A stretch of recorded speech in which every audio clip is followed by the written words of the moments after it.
Hello again. I've just been checking out my new travel toothbrush. Now, most of us use power toothbrushes like this. Now, when you're at home, it's okay, but when things run down, you either have to replace the batteries or stick it on the charging unit. Now, when you're away on holiday, the big problem with that is I've either got to take more batteries or a charger specific to the batteries, or I have to take the pod that this sits on that's normally in my bathroom, and that's weight and space and gets a bit awkward. So I was looking for a solution. And what I found is this, which is USB chargeable. It uses standard heads, if I can get it on.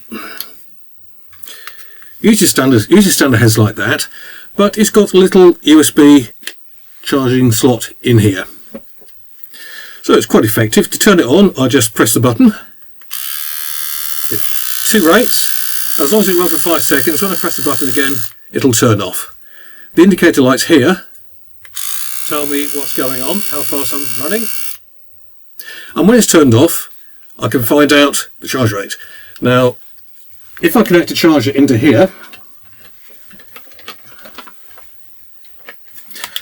like this. Oh, whoops. Sorry, first I'm on this.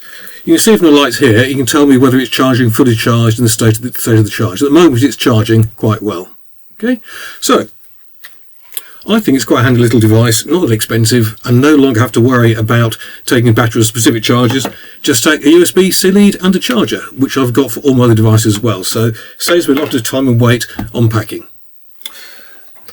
Anyway, if you come back again, good to see you. Always love seeing people again, means I must be doing something well. And if it's your first time here, then always good to meet new friends. Do have a look around the channel, see what you find, see what you think is interesting. When you find it, like it, share it with other people, subscribe to the channel, and if you can, tell other people about the channel. We're getting quite a bit of momentum now, as we've been saying in the last few videos, so the more we get, the more successful we can be when making more interesting videos for you. And if you do subscribe, of course, you'll find out what's happening next, so when the next video comes along you're going to be interested in, you'll be ready for it. Well, today we're going to be looking at replacing your existing landline telephones with a virtual landline. So let's get on to it.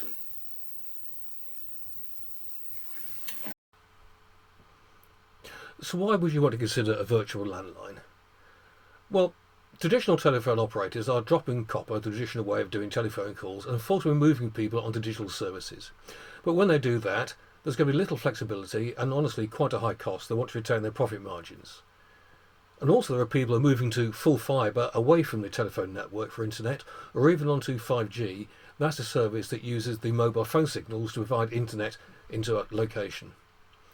And with these, there's either often no landline provision at all, or it's very limited. Now, maybe as a person, or certainly as a business, if you have an existing landline number, then you may want to retain it so that people can still call you without having to move to your mobile number or whatever. It's about customer continuity. So I've been looking for a solution. Now, as you can see here, a traditional call sends a landline call down a piece of wire and it rings a phone at the other end. That's in this illustration. A virtual landline sends a call into the internet, into the cloud, and uses this cloud to route the call. It's called VoIP, Voice over Internet Protocol, or SIP, Session Internet Protocol, but they're technical terms, don't need to worry too much about those. What it really does is it moves calls that are made to a landline number to whatever you want. For example, this mobile phone, or it could be this phone. Now, it's not free. You have to pay a service to hold the number for you, and you have to pay the cost of routing the call to your handset. And actually it's very low, or you can get a package with lots of minutes included. Okay. Now you can normally keep your number, which is called number porting. If you've ever changed your mobile provider, for example, you've done the same number porting yourself, keeping the mobile number to a new provider. And it's got more sophisticated. There's a control panel that is in the website that you can set up lots of stuff. Simply for me, it's just sort of when somebody rings this landline number, send it to this number. But you can be much more sophisticated if you pay a bit more. You can say if it doesn't, this answer doesn't ring, call this number, call this number. There's certain times of day route these ways. That's why a lot of very big businesses use this, because it gives them lots of serviceability and control over what's happening. So it seems pretty good. Honestly, I haven't really found any particular downsides, but there's a number of advantages. You have a single device for communications, so you don't miss calls. When the person rings through, you can either say it's coming from your forwarding service or from the number that originally called you.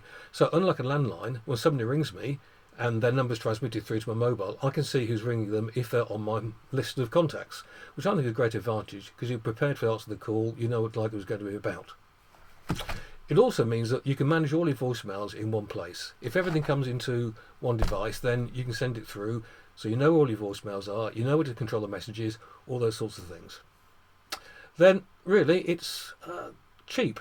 There's no need for a landline, which can cost extra, or a need for a landline calling contract, anytime calls. We all have so many free minutes on our mobiles, I don't know why we bother with landlines, really.